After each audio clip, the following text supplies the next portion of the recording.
संयुक्त राज्य America Libya की राजनीतिक भूल भुलैया में फिर से प्रवेश करने की कोशिश कर रहा है, लेकिन उसकी योजना को विरोध का सामना करना पड़ रहा है। राष्ट्रपति ट्रंप के अफ्रीका और मध्य पूर्व के सलाहकार मसाद बुलोस मिस्राता पहुंचे, जहां उन्होंने वॉशिंगटन की लीबिया पहल का विरोध करने वाली राजनीतिक और सैन्य हस्तियों से मुलाकात की। इससे पहले प्रदर्शनकारियों ने एयरपोर्ट के बाहर एकत्र होकर इसे संदिग्ध सौदा कहा। अमेरिका चाहता है कि वो लीबिया की प्रतिद्वंदी राजनीतिक, सैन्य और आर्थिक संस्थाओं को एकजुट करने में मदद करे। मिस्राता में डर है कि खलीफा हफ्तार या उनके बेटों से समझौता सैन्य शासन की वापसी जैसा हो सकता है। बेन फिशमैन, लिबिया इंस्टीट्यूट और Washington institute for near east policy senior fellow, हमारे साथ चर्चा के लिए जुड़े हैं। बेन, इड न्यूज इंग्लिश पर हमारे साथ होने के लिए धन्यवाद। यहाँ बुलोस भी हैं। जब वे मिस्राता गए ताकि अमेरिकी पहल के विरोधियों को सुन सकें, तो ये प्रतिक्रिया कितनी गंभीर है और क्या वॉशिंगटन मिस्राता के समर्थन के बिना आगे बढ़ सकता है? मुझे लगता है कि आपने लीबियाई जनता की सही प्रतिक्रिया देखी।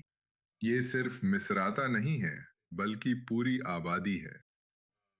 और वे बंद कमरे में होने वाले सौदों से तंग आ चुके हैं। वे चुनाव चाहते हैं। संयुक्त राष्ट्र की प्रक्रिया चुनाव की मांग करती है। संयुक्त राष्ट्र की प्रक्रिया में 120 लीबियाई लोगों को एक साथ लाया गया और निष्कर्ष निकाला गया कि चुनाव आवश्यक है। और मैं बुलोस के सौदे को एक सत्ता साझाकरण समझौते के रूप में देखता हूं, जो उस चुनाव को आसान बनाने के बजाय उसे दरकिनार करता है। ये पिछले हफ्ते वॉशिंगटन में सद्दाम हफ्तार की यात्रा से कैसे जुड़ता है, जो लीबियाई राष्ट्रीय सेना के उप कमांडर और खलीफा हफ्तार के बेटे हैं? उस यात्रा से क्या निकला? मुझे लगता है कि आपने बुलॉस और सचिव रूबियो की ओर से हफ्तार को पश्चिम के प्रधानमंत्री अब्द अल बाबा के समकक्ष के रूप में वैधता देने की कोशिश देखी। और मुझे लगता है कि उस कोशिश का सामना किया गया अ, लीबियाई जनता की घृणा से।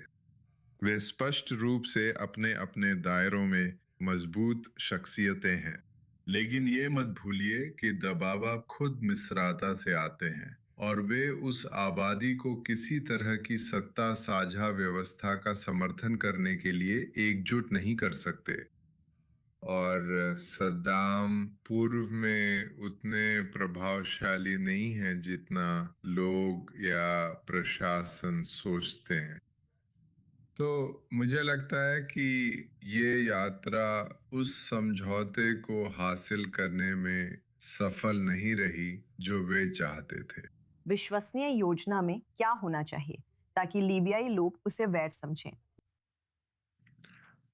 एक लीबियाई योजना की बागडोर लीबियाई लोगों के हाथ में होनी चाहिए और यही संयुक्त राष्ट्र प्रस्तावित कर रहा है।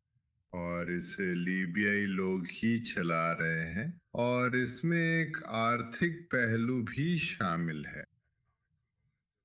इस योजना में सुरक्षा का भी एक पहलू है और इसमें शासन संबंधी एक पहलू भी है, जिसमें चुनावों की ओर बढ़ने का रास्ता शामिल है। बुलोज योजना इन सब को दरकिनार कर देती है और बस एक और अस्थायी ढांचा थोप देती है और इसमें शामिल लोगों के कारण वह ढांचा स्थायी भी हो सकता है। और जैसा कि मैं देखता हूँ, इसमें वैध चुनाव की ओर कोई रास्ता नहीं है। ठीक है बेन फिशमैन, आपका नजरिया सुनकर अच्छा लगा। आज i24 न्यूज इंग्लिश पर हमारे साथ जुड़ने के लिए धन्यवाद। धन्यवाद।